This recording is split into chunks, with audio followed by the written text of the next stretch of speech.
Hello and welcome to Shikanime. My name is Lauren, and today I'm going to be watching a video by creator Nuxanor.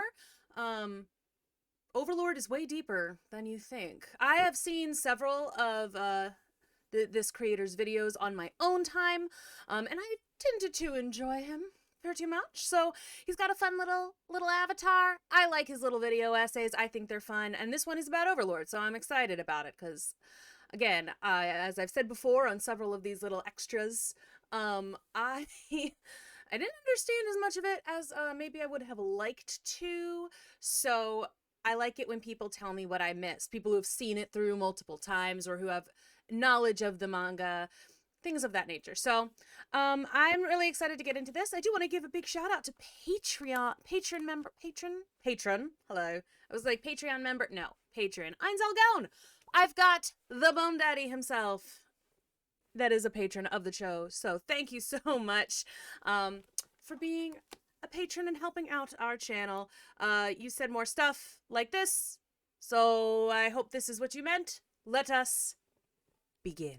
Recently, I was told a borderline blasphemous statement. I was told that Eins Gaun from Overlord is a generic, piss-poor, sorry excuse for an overpowered isekai protagonist. Aww. And as a connoisseur of overpowered characters and of terrible isekai anime, they came forth to me with this unbridled bad take. And I have to set the record straight, not just for myself, not just for them, but for the people. On the surface level, Overlord seems like an anime that definitely has that bad take. But if you actually watch the story and you actually embrace it for what it is, you will learn that, oh, how wrong of a take that is. The basic plot premise for the story Overlord is, well, I would go as far as to say, pretty basic as far as isekai anime go.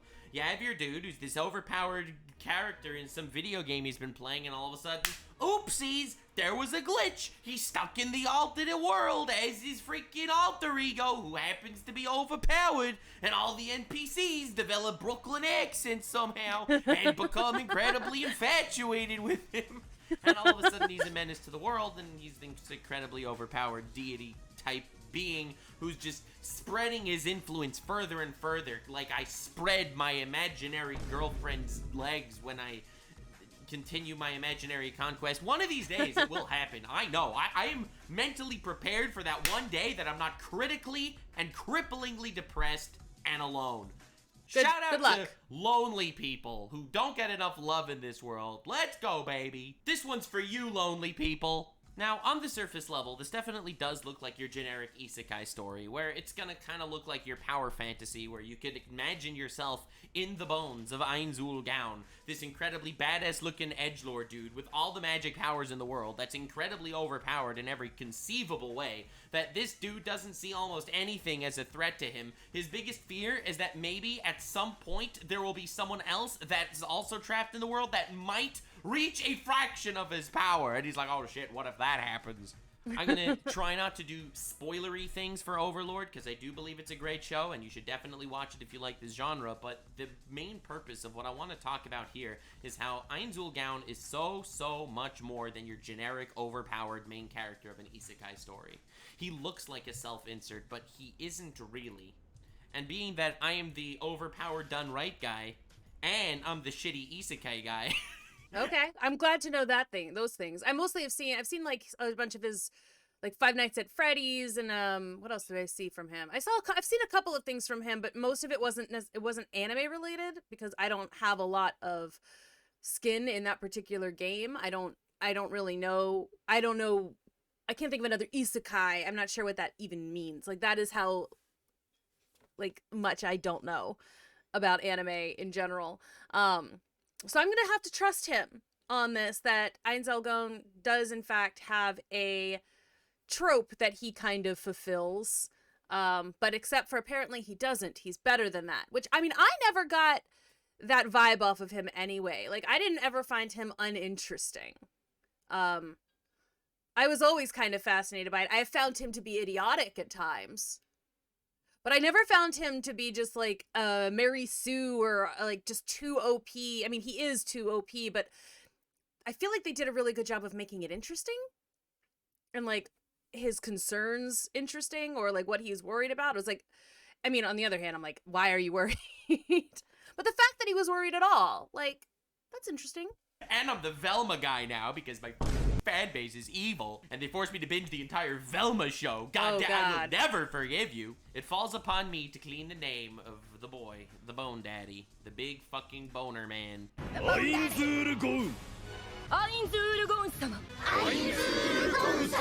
The first and most noticeable aspect of Ainzul's character is his character design, and unlike every other self-insert isekai overpowered main character who manages to get a harem of people that love him and all that stuff, you'll notice right away, this dude don't look like your average brown-haired, black-eyed isekai protagonist that wields a sword and is cool. Is this wimpy-looking high school-ass kid that you could kind of self-insert.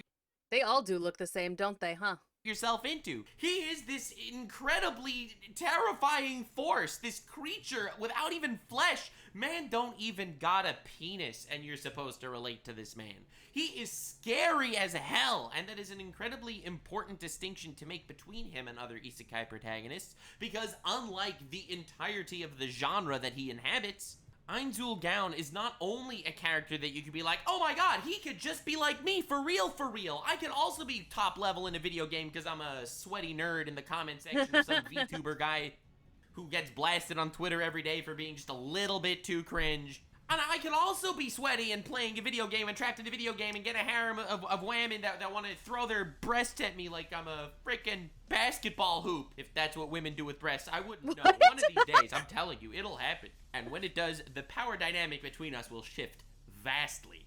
But the point is, while Ainzul Gaon does feel like you can self-insert into his character, into this world, by how he got there to some degree, Ainzul Gaon is also in a very interesting place because as this undead Lich Lord guy, he is grappling with the lack of humanity that he actually has.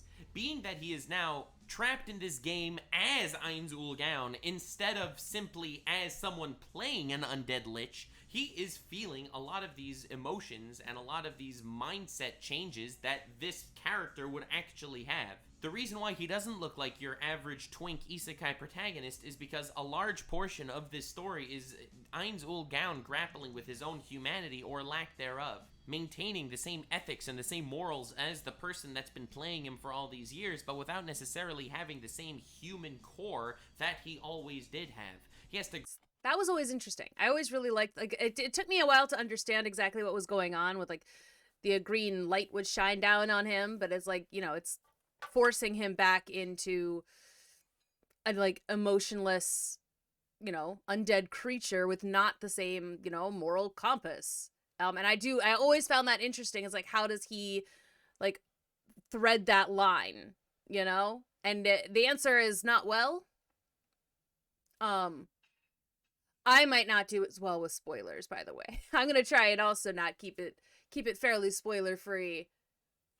But at this point, I have finished, so I'm like, I'll try. Grapple with how his very physiology has changed in this world and how that would affect his ethical or moral standpoints in regards to his subjugation of surrounding territories. So even though he checks the boxes of your overpowered isekai main character, he isn't just a bland self-insert. He's someone who's actively trying to find out who he is at the current time. Editor, cut that terrible coughing fit out. Because he is trying to find who he is. The antithesis of a self-insert character. And he manages to toe this line of, he could just be like me for real, and an existentialist crisis walking around every single day. Now, I like that. I'm going to describe myself as that from now on. I'm an existentialist crisis walking around every single day. First arc of Overlord, the Undead King arc, we are mostly looking at the story from his perspective. Just kind of trying to understand and fathom a new reality that he is living in, where he's trapped in this game world that he's been playing for the last however many years, clocking however many hours. Because, yes, even though you're an incredibly badass player in this world while you are a player in the real world, suddenly you're not role-playing anymore. This is who you are! And he has to all of a sudden front that responsibility and maintain his place as the Overlord of a world that he only understood on the most surface of levels as a player, not from an actual standpoint of the world's inhabitants. And might I just add that this is also an incredibly different dynamic than the main character trying to learn about his world. Also, it is interesting too because they're not in Yggdrasil anymore. So all of the NPCs who would have potentially if they came to life in Yggdrasil, they would have a much better understanding of how the world works than he would, because the game would have given them that information. But now they're all in a different world, so now they all have to find out the new rules, and that gives the NPCs a little bit more of something interesting for them to do too, which I also thought was cool. When you look at your average isekai anime, dude gets sucked into another world, he's overpowered and stuff, he knows nothing about the world. It's a completely new world to him. And as he slowly but surely grows his influence, his power grows, his army grows, his harem grows, all sorts of things grow, mostly his penis and mine. We start to learn more and more about what's been going on in the world, the different political factions that might be fighting with each other and all that fun jazz. Overlord, we know the basic premise of the world, or at least, Ainz Ulgaun does as like a top player. He just doesn't really understand the little details. He doesn't understand how it is to live life as one of the little people in this world. And you'll notice the focus of this world isn't necessarily the perspective of the main character trying to learn about the world as much as it is about how the world is affected by this main character suddenly imposing himself in the lives of everyone. I love this style. See, that is also true, but I think that he got it a little bit mixed up because they are in a different world now. Like, they're not in the Yggdrasil world anymore. They're in Estes or Kingdom or something. Like, they're in a whole different place. So they don't have to learn as much as they might have originally thought that they would have to learn about the world, but like they didn't know anything about the kings and queens and emperors and all of that. They didn't necessarily know any of that when they jumped in. But it's not, I think it was like, it's not that different than Yggdrasil, but it's not exactly the same either. Style of writing an overpowered character. Because it's not like we're trying to acknowledge the fact that this guy is overpowered and we're going to prove that by all of a sudden he has this person who walks up to him and thinks he can defeat him. And well, oh, nope, he didn't actually defeat him. I will be the triumphant one here. Where slowly but surely his power and influence continues advancing in this completely unknown world. I really like how this is about how Ainz Ulgaun is affecting the world instead of how the world is throwing things at Ainz Ulgaun. We that is still very find true. out that Ainz Ulgaun is an incredibly powerful character. In this very same arc, he shows up at this village, and the village is, all these people are out there, they're scared, they're being attacked by this religious order of cringe fighters, and they summon the... I think I was calling them magic Catholics for a while. Level 9 angel, which is like this incredibly powerful spell that it takes like 4 billion people to cast, because holy shit, it's a level 9 angel, this is gonna be insane, and Ainz Ulgaun just black holes it in a freaking second, crushes it into nothing, like it's absolutely no threat in the world. We are immediately welcomed by the cold embrace of an overpowered main character, and yes, it is incredibly badass, don't get me wrong, and of course you get the really cathartic moments of all the cringe assholes wearing their KKK outfits just sitting there shaking, being like, you shouldn't have been able to do that on your own, and he can reveal but himself as the legendary Ainz Ulgaun. Yes, you have all those really epic cathartic moments that, let's be real here, we all love that shit. But it's so much more than that, because Ainz Ulgaun is scared. While he does know that this is a world that he is at the peak, he doesn't know if there are other people in this world, how they could affect him. Is his actual mortality in danger in this world? This is a world that, yes, Ainz Ulgaun is incredibly familiar with because, well, he was the top player, but also it is a new world because he is now stuck in this world. And who knows who else is stuck in this world? Who knows the ramifications and consequences that would take place if something happens to him while he is stuck in this world? Suddenly, this world has become a new place, just skinned over by what it used to be. Now, I think the writers very clearly knew exactly what they were doing when they made Overlord have this setting and this dynamic. They immediately knew that Ainz Ulgaun was a character of such power and tremblingness that, yes, they definitely needed to give him his epic badass moments where he completely one-ups himself in a previous arc, but they had to also do it sparingly. They had to make him an actual threat, but there actually needed to be a threat towards him. And also, they needed to make sure that the perspective wasn't only his and his alone, because that would make for a very boring self-insert story. And it would get old super super fast. I will say, like, again, the first season I was super invested, and then like season 2 I think started out with like suddenly we're like with all of these other random human characters. I was like, I don't care about these guys, and I honestly never really did. Um like I was always kind of like, all right, whatever. Like, let's get back to what he's doing. Like, or Codicus, so like all of like I want to get the lizard men I ended up really liking, but I was really thrown off as soon as like when the first 3 episodes I think of season 2 were just all about them. I was like, who are these people? I did end up really really liking them, but not the human character. I like the lizard men, but I didn't care at all about like any of the human characters. Oops. That would make for a generic isekai character. This dude who's trapped in a world, completely overpowered, surrounded by weaklings that he could just flex on them constantly.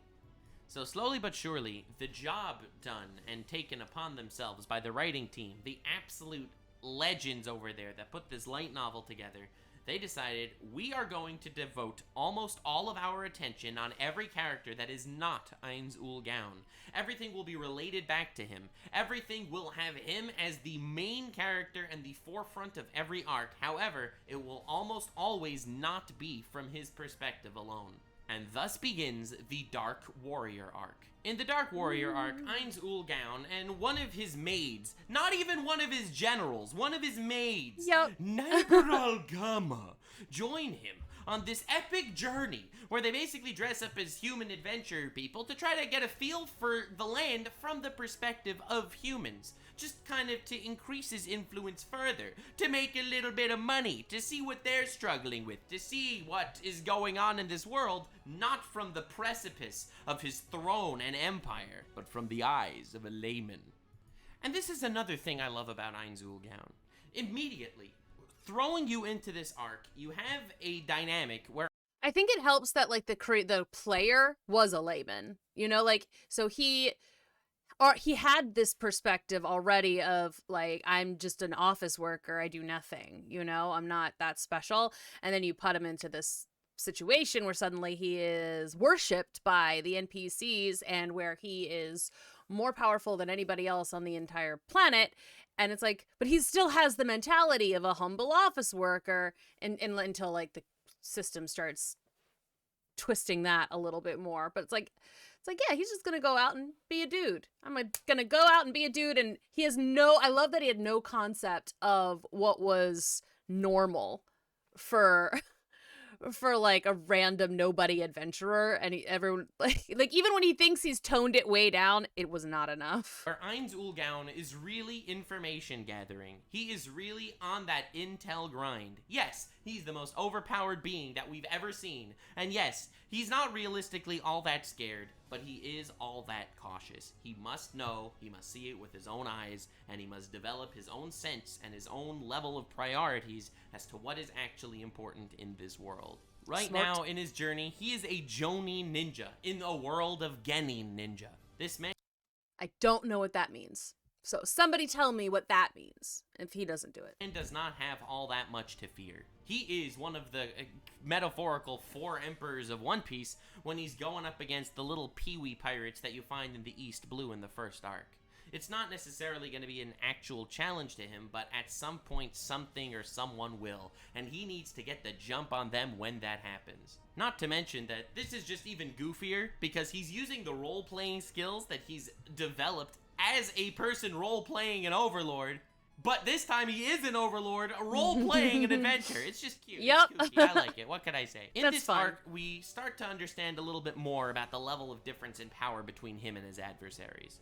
And the massive finale of this arc, when they're saving this whole village that's getting poisoned and all that shit, and Nabral Gama, one of his maids, is going up against some legendary summoned dragon and wins one-on-one. That's right, the maid is stronger than this ultra giga threat. And here you got our bro Ainz Ul Gaon going up against one of the strongest sword ladies in the world, and goddamn, I would let her sit on my face. And obviously she could do nothing to him, and he crushes the life out of her. He is a mage, and he decides, no, I'm going to kill her purely by crushing her in a devastating hug. God, I wish someone would hug me like that. So while this arc definitely does establish and maintain a hierarchy when it comes to power levels, alright? Ainz Ul Gaon is a completely other level to everything around him. Even his maid, not one of his generals, is a level above everything around him. We know that he is something unfathomable. Yet despite that, we have spent so much time fleshing out the world, fleshing out the economy and economics of the different human guilds and how they operate, how different people are willing to take advantage of them and all that stuff. You start to realize that Overlord is the story of a king trying to understand his people, and his people who have not yet accepted him as their rightful and forever ruler. It is I pledge my allegiance to the BONEDADDY. I do. I threw my hat in that ring a long, long time ago. And I was like, it definitely got to the point where I'm watching the show. I'm like, look, I know that technically these guys are the bad guys, probably, but also I feel like he'll do a fine job. I think he'll be a good overlord. I think he'll be a good ruler overall. Like, he can do it. It's fine. Is not the story of your little guy who's gonna become stronger and become the pirate king Hokage, king of the freaking wizards. He's not your shonen protagonist coming out there. He is a benevolent and rightful ruler that you will be lucky to sit on your knees and lick his balls if he if he had them dares have you brazenly gracing his presence. It's a story struggling against himself and struggling to understand the lesser people. It is not a power fantasy as much as it's a tyrannical drama. But don't get me wrong, there's a lot of power fantasy elements. The next arc right after this is the Bloody Valkyrie arc, and it's the final arc in the first season of the anime. It is great. We start to learn a lot about Shaltir Bloodfallen, one of the actual generals of Ainzulgown, how she actually rebels against him because she's poisoned by some artifact. And you start to learn a lot more about the world and a lot more about exactly how powerful these generals are and a potential super threat that could genuinely maybe even kill Ainz. Who knows? These artifacts. We still don't. Like, it's been 4 seasons and we still don't. The movie's coming out soon, though. This year, I think. These weapons that other human players have actually utilized, clearly painting a pathway to his potential demise, an actual threat that's up against him. And it's not an adversary per se, it's the potential of a future adversary. Someone who wants to take his throne, someone who wants to rule, someone who's maybe not as kind and benevolent as he is, someone maybe uncouth, someone perhaps who wants to destroy and ravage, someone who could enjoy this alternate world that they're living in, perhaps to the same level of power that our boy Ainzulgown is, except we're in a lot of subjectivity, or like speculation. Speculation is the word I was looking for. We're being very speculative over here today. Maybe he's not as nice. Maybe he doesn't view these NPCs as humans and he views them as NPCs. Maybe he's someone that is actually posing a threat to these people that Ainzulgown is starting to appreciate as actual living creatures. The introduction of this artifact is done in an incredibly great way. It makes you see exactly how powerful Shaltir Bloodfallen is and exactly how dedicated Ainzulgown is, risking his own life to go up against her in an incredibly powerful final battle of the anime. Or at least the first season. Now, this isn't some kind of plot summary for Overlord. I'm only using these 3 arcs from the first season as examples, and I'll be mentioning a few more as we keep going. But we keep seeing these incredible, dominating displays of overpowering virtue from my boy Ainz here, while also showing you exactly how powerful he is. Ainzulgown is one of the most thorough and consistently meticulous main characters I have ever seen in a story. I love any story ever. Characters because when people lose or get caught off guard by things that quite frankly they shouldn't have, it just makes me upset. So despite him being...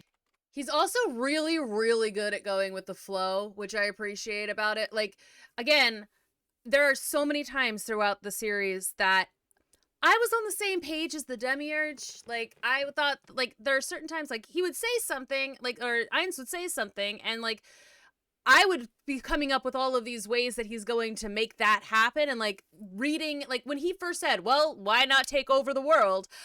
Everything he did after that, I was trying to figure out, okay, well, how is this going to help him in his quest to take over the world? I took that as gospel, similar to how the Demiurge took it as gospel. And so later, when, this is a spoiler, when Ainz was like, wait, when did I say I was going to take over the world? What? Because like the Demiurge and I were same page, big brains, just like, oh yeah, we're going to take over the world, and we're going to do that by ingratiating ourselves into the common people, and to like be getting everyone on our side, and like, you know, and then we'll be able to sneak in that way, and that way we can just actually rule over a living kingdom instead of a pile of rubble. You know, it's like, that's where I thought it was going. Turns out no. So again, there are times where I thought he's a bit of an idiot, but whenever the demiurge like mentions this obvious plan that Ainz has had, Ainz is like, yeah, totally, absolutely. Why don't you tell them what you've gleaned, and I'll tell you if you're right or not. It's like, I think he does a good job of hiding, like keeping, when he has fallen behind, he does a good job of keeping that a secret. Clearly overpowered and clearly a completely other level than everyone else he's bumping into, bro. This man goes up against an actual army, right? Literal army of people. And he summons these giant goat monsters with bunches of mouths. And they eat the entire army like a vacuum cleaner going up against ants. He is a completely other level. So yes, while he does have the massive power moments where you just are reminded by his absolute majesty, they are sprinkled between other character moments where you start to see him really ponder and think about what threat could be posed to him, what threat could be posed to his people, what threat could be posed in this world that would cause unparalleled strife and imbalance to strike, now that there are other people, other beings with these incredible powers in this world just like he is, that he just isn't aware of yet. The first arc in the second season, or the following arc to what I've just mentioned, is the Lizardman Heroes arc. It's an arc that's pretty much not about the main dudes at all. Obviously, it's from the perspective of one of the generals, because that's kind of the gimmick that the story starts going through. You start to learn about all of Ainz Ooal Gown's generals, because they are each their own fully fleshed out, fully realized characters in this world, with their whole backstories and their life cycles and their different species that has their own struggles and their own allegiances, but they have put all that aside for the greater good, or for whatever reason, to join our boy Ainz Ooal Gown in his conquest. They each have their own reasons why they are doing what they're doing, and they have their own people that they've come from. We start to see them from their own perspectives as their own characters, their own struggles, and they, unlike their boss, is not immortal. I hadn't considered that. Like, it never really occurred to me that all of his generals, all of the floor guardians, like, in the story would have had their own people, you know? I had not thought about, I mean, like, Shaltier's a vampire, so I figured, like, you know, people, she could be made. But, like, I had not considered that, like, Codicus or Entropa or whatever might have, like, their own species back in Yggdrasil. Then they had, like, as the NPC character had, for some reason, decided to work for Nazarick. I hadn't considered that. That's really cool. They can be defeated. I mean, it's unlikely, realistically. They're incredibly overpowered in their own right, and they each have their own full overpowered done right arcs, especially Albedo. Like, goddamn, Albedo, you freaking legend, you. Which also plays really well into Ainz Ooal Gown's struggles. What comes first? The happiness of his general, the ethics and morals and virtues that he actually has in regards to keeping balance or keeping people safe? Realistically, that's not that high on his list. He kills a lot of fucking people. Yeah, he does. Incredibly based of him. I would do it if Twitter people were real. But suddenly the dilemma, if Twitter people were real, decisions more than even whether he will defeat his opponents, because yeah, he will defeat his opponents. The Lizardman Heroes arc is an entire arc about lizardmen. These people that are like not even related to freaking anybody. And they're having their own arc, and they're these different lizardmen worried about their tribes getting wiped out for one reason or another, whether or not they are freaking virtuous enough. Are they going to submit to this tyrannical reign of this undead overlord guy, or are they going to keep their freaking world going, their politics going smoothly? Then we have this whole episode about two lizardmen having sex and having lizardmen babies. Like, why do we need that? And the answer is really simple, because Overlord is... It fleshes out the world. It makes it feel more real what he's doing and what he's attempting to do. And I think that's so cool. Like, it really gives a lot more background to everything, and you care now. Like, by giving the lizardmen their time, by giving well, not for me, I didn't care about the human characters at all, but by giving them their time, by like growing like the world itself, it's like now you're seeing what he's actually taking over. And like, I mean, I never cared when he killed anybody. Some people maybe did. Some people maybe cared when he started killing like Brain. Sorry, that was a spoiler. I told you I would do a spoiler. But when he started killing folks that, like, you'd gotten to know, I know that some people probably gave a crap because, like, I mean, I cared when the lizard men died. I did care when they died, and then they got brought back. So, like, it was fine for me. My faves lived on, even if we never actually heard from them again. They lived on, and we saw them in a background scene. So, ha ha ha. Is not about Ainz Ooal Gown's power. Overlord is about how the citizens of this world deal with the power of this incredible Overlord. Not well. It is more relatable to relate to the incredibly oppressed lower class of society in Overlord than it is to relate to the actual Overlord. The guy that you'd think is the self-insert isekai character that everyone should be relating to. And slowly but surely, the arcs start developing the surrounding neighborhoods, the different areas, the different races and religions of this world so much, and how they deal with the fact that this terminally online Overlord is ruling their every move and just incredibly powerful. The Invaders of the Large Tomb arc is about these worker guys who are exploring and investigating this mysterious tomb. What is going on in this mysterious tomb, which happens to be the headquarters of our boy, our god, our dude, our absolutely beautiful BONEDADDY. Goddamn, is he glorious in the Rule 34 Ainz Ooal Gown himself. And, well, they are trespassing in his domain, and he does not take this shit lightly. Suddenly, the world has to deal with the impending doom that this Overlord can actually cause at any given moment, while this Overlord is much more interested in exactly what could pose a threat to him at some point, and how he can ever get home. Between these arcs that I've mentioned, the Lizard Man arc and the Invader... And if he even wants to get home, from what everybody has told me, like, the world has turned into an absolute shit show. That he lives in. Like, you can't even see the sky. Like, you know, maybe it's better just to live out here. Like, who cares? like they can turn off his computer or whatever. He's still in there. I mean, his body's probably dead. Like, unless it's working by, like, dream logic. And, like, he's been just sitting in the computer for, like, 2 minutes, but it's been a year or something in universe, you know? Which is possible, I guess. But God, imagine if that's the case and he gets out of the game and now he's just back in his shitty life. Ooh, no thanks. Who would react well to that? Nobody. He'd better hope he stays in the game at this point. He's changed too much. Here's the Tomb arc. There's this Men in the Kingdom arc, where we learn about this entire Re-Estes kingdom that's at war with different rebellions going on. And of course, right after the Invaders of the Tomb arc, you have the Magic Caster of Destruction arc, which is a very long name for an arc, but it's also a major story arc about the annual war between the Re-Estes kingdom that we learned so much about and the Baharuth kingdom. Now, of course, this is an annual thing going on between these kingdoms. They have this whole long legendary history going back forever about how they used to battle and their glory and the different nations and what they each possess, and everything changes because, well, Ainz Ooal the giant goats attack. Gown and his new nation decide, we should join this annual war.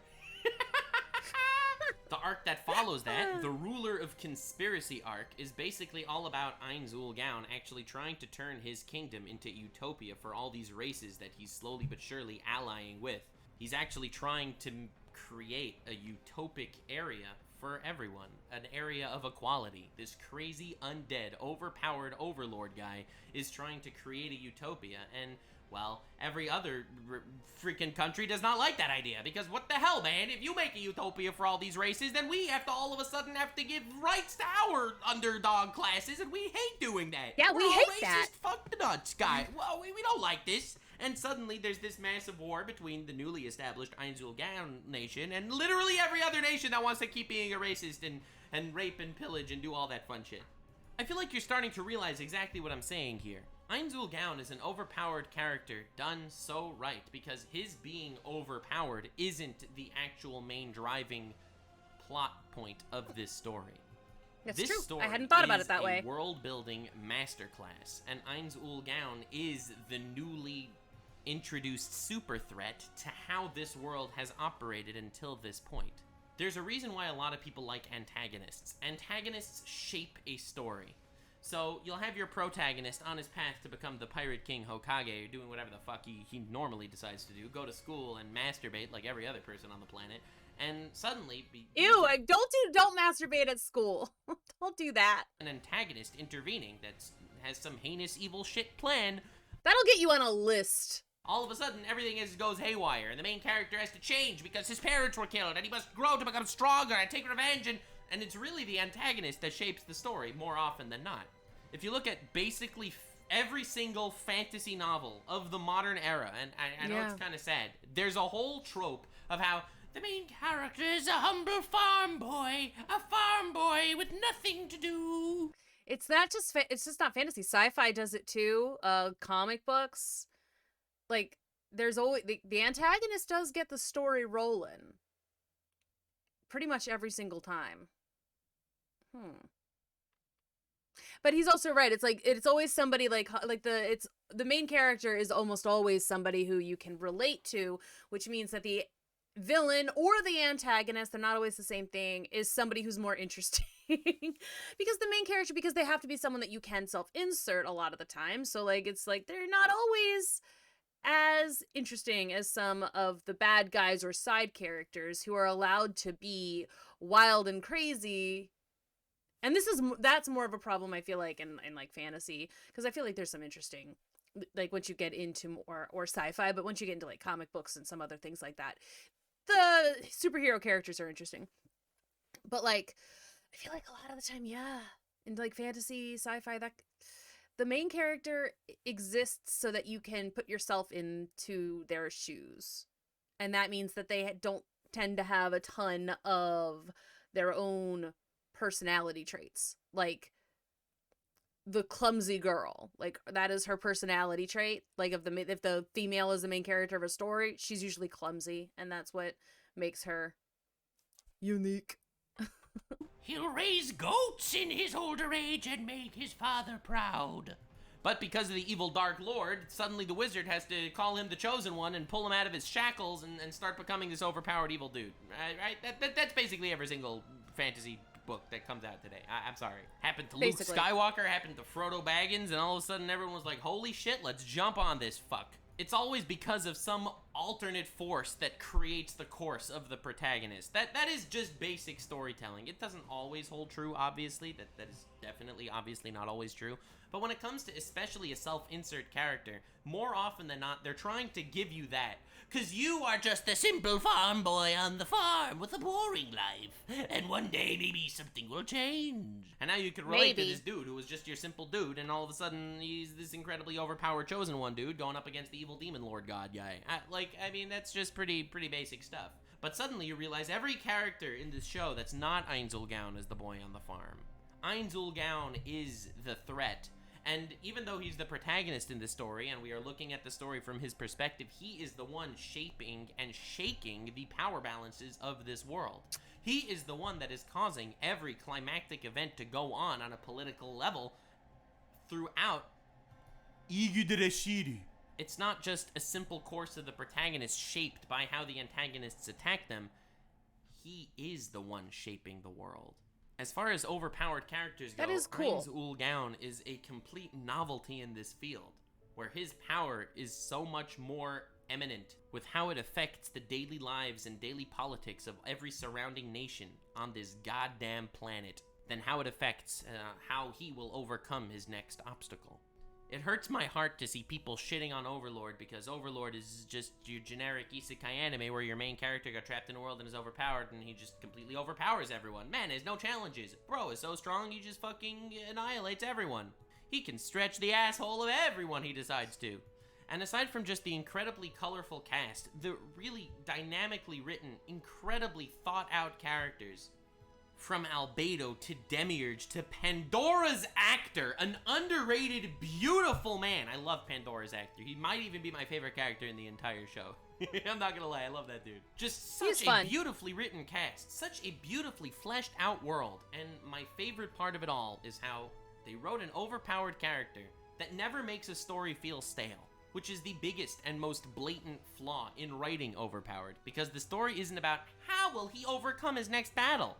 The story is, how will the world change because of this one? bony, horny man. I love that. That's a great way to explain it too. And it is also true because like there's so many times that you've got a character that you write a character who's got a lot of power, but then like you have to nerf them all the time, which is just really it's annoying to read that in a long or watch it in a long-term sort of way. So it's just like, you know, it's like, why do they have to nerf this guy all the time? Because, you know, otherwise he would just be able to win every single battle, or like you just you know, and that's not interesting after a while. It's like, it's boring to know that you've got this guy or this powerful being in your back pocket, but you can't use him because of like so many dumb reasons. And I feel like they just do that all the time. Like every single time you've got a character who's way OP, they find a million different ways to nerf them and make them boring. It's like, you couldn't just figure out a way to make their villains bad too. Like, you know, there's ways to do it that I feel like is more interesting, or like you do it in this show where it's like he's way OP, but like they don't have to nerf him ever. They never nerfed him. They just make it about building the world, and they make it about character, and they, you know, tell it from different perspectives, and it's just so much more interesting. Yeah, I know Einzul Gown and Overlord isn't, like, actually popping right now, and if I was smart, I would make this incredibly long character analysis just on when the anime's airing to get more views, but to be honest, I'm the pettiest motherfucker on the internet, and if someone's gonna tell me that he's a shitty character, I'm gonna make an entire video to just prove him wrong without even mentioning his name, like the fucking petty Overlord that I am, alright? So definitely subscribe and stay weird, fam. Okay, so that was Overlord is way deeper than you think. And honestly, I think it seemed like he had a couple of things that I feel like weren't fully correct, basically about him still being in the Yggdrasil world. But, because I'm pretty sure he's not. He's in a different world. He's not in Yggdrasil anymore. And everyone's like, this is weird. But I feel like he did make some really, really good characters. Like, I think he made some really good points. I said characters, I think. He made some really good points about the characters and about things that I never really would have considered. So that was, I enjoyed that. I enjoyed that video. I think that he made a lot of sense. And I'm ready for the movie. I'm ready for the movie. And honestly, I've always liked Ainzel Gon as a character. I think he's interesting. I'm interested in his journey. I'm interested in how he goes from here. I'm interested to see what can in fact harm him. I cannot wait for the movie. And I hope you're excited too. So thanks so much for watching. I hope you enjoyed. If you want to see more stuff like this, go ahead and let me know what you would like to see in the comments below. Because like I said, now that I don't have to worry about spoilers anymore. I'm finished with what's been available. So just go ahead and let me know anything you'd like me to react to next. If there's any particular creators that you want me to look at, just go ahead and let me know, and I will go ahead and look at them. Thanks again. I will see you in the next video. If you're watching this on YouTube, don't forget to like and subscribe. Also, if you wanted to see this early, you could join our Patreon. We'll have that over there significantly earlier than it shows up on YouTube. So, peace out. Bye.